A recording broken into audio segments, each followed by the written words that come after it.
of cruise tourism.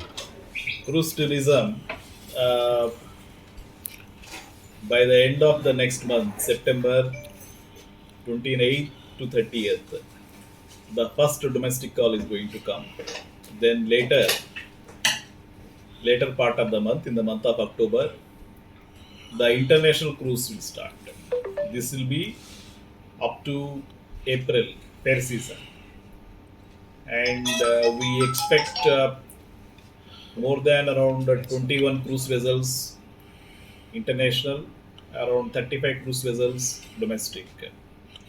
And as you all know, the international cruise terminal at Goa, we have started a new cruise terminal construction at a cost of 74.11 crores.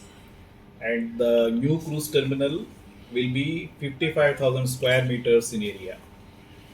And this is will be completed by 30th of September 2023.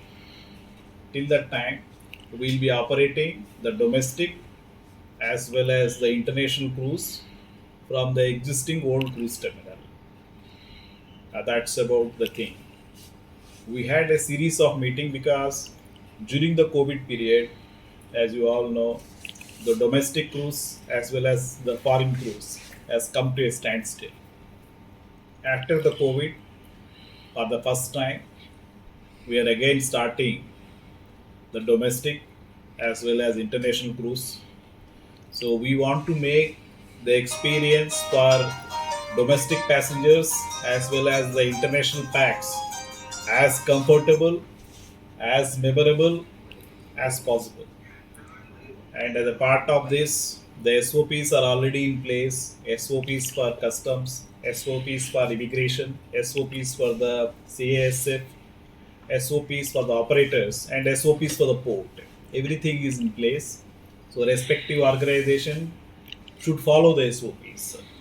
While issuing the SOPs, central government has made thrust so that there is ease of doing business, whether submission of documents, digitized, e-landing process, digitized, e-visas, automated, like that everything they have made things easy. So we are very confident that whoever comes to Goa as a part of the domestic or foreign cruise, they will have a very good, memorable experience. So, what about the domestic cruise like Angria and Cordelia, It which is are going to start. That is what the first cruise vessel will be between 28th to 30th of next month. so the Angria vessel is likely to start again, resume operations because I think They it is been said that they will take another 2 months. okay. Probably it will be November, December. That's what she was saying. The representative was saying. So it And is we are likely to start again, yeah, resume it will operations start. again. It will start. And there is tremendous potential for domestic cruise in India. People really want to have the experience of cruise. So there was a proposal for the ropeway also from tourism. Ropeway proposal is there. Certain clearances have to come. CR clearances, environment clearances are required for that. If that happens, it's good. How much important this cruise tourism is for Goa and See, MPA just also? imagine when a cruise liner comes to any port, whether it is Goa, Mangalore, Cochin, or anywhere. On average, each cruise vessel carries around 3,000 packs passengers. These people, they are mostly Europeans, Americans, Canadians, high worth, high net worth individuals mostly, and they are all many are senior citizens. On average, when a pax gets down at a port, say Goa, he spends average 100 to 150 US dollars per head per visit. And when a cruise vessel comes, minimum in a city like Goa, 2,000 people will disembark from the cruise vessel. So just imagine, average I am talking 2,000 multiplied by 100 US dollars multiplied by say 70 rupees. Take on the lower side 70 rupees. That is the amount of money that will flow into Goa per call of a cruise vessel. So imagine 52 vessels when they come, one after the other. So in a span of 4 to 5 months, 52 multiplied by 100 multiplied by again 2000 people passengers multiplied by 70 rupees. That's the amount of money that we pay. Any new addition to the cruise operators? Any new one? And as you know, New when entrant? a cruise vessel comes, it is the local artisans, it is the local village industry, it is the local eatery that gets the benefit because these international passengers, they always would like to have the experience of local food. They would always try to buy the local things made by the local artisans, village industry products. So they get a big boost.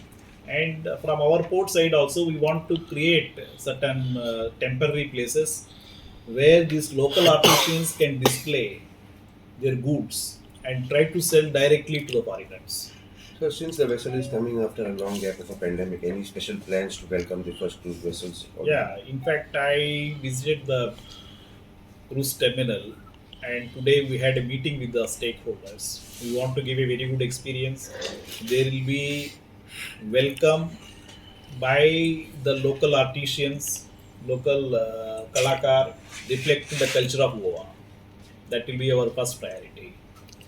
And when the people walk from one place to other point in the cruise terminal, there will be hoardings reflecting the culture of Goa, reflecting the culture of India. Any new entrant crew operator who is running? Mostly existing people are in the field. So, Sir, there were plans for having special demarcated areas for domestic and cruise terminals, international cruise terminals. Anything on that, sir? Or is it going to be one international cruise terminal, sir? Are you going to have bifurcations? Actually, as things stand today, the berth which is there that will be used for international as well as domestic also. Towards the front side, it will be where the vessel needs a longer LOA. It will be for generally it will be for in cruise. Where a smaller LOA is required, if it is average size vessel, it will be on the rear side. So more or less the berth is same. so during this cruise vessels come. We'll address them since we have 30 days time. We are going to address them, taking the respective authorities into confidence and also the people into confidence. There should not be any disputes between different stakeholders, whether it is bus operator or whether it is taxi operator. Everyone is working for their livelihood, and everyone has to have a definite objective of giving a better experience for the tourist. If we give a bad experience to the tourist, they will not come. Finally, everyone will suffer. And when we provide this facility, port is not making any profit in that. It is the local economy that gets the benefit. Port makes zero profit. We don't make any money in this. We are doing this as a part of the central government objective to promote tourism. Why we want to promote tourism? Because it will give more jobs for the local youth, direct, indirect employment, and gives better revenue, better money flow for the local economy. It is the people of Goa that gets benefit out of this. Earlier was a mono cargo port where iron ore used to be handled, but because of various policies of the government of India or state government from time to time, there are restrictions regarding different cargoes. So we had to depend on other cargoes now for survival, and we had to think out of box to make the financial health of Goa port better. And we have certain projects in pipeline. Project for berth number 9, project for berth number 10 and 11.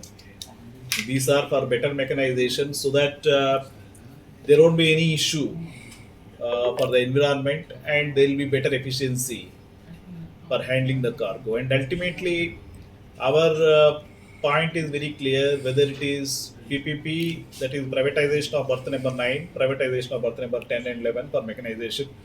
Our thrust will be to give more employment opportunities for the local youth. The more infrastructure you create, the more cargo that you handle, the more business that you do, higher employment opportunities for the local youth. And I am making it a point that whenever a new project comes, more importance, more trust should be given in employing the local youth. People look vocal for local.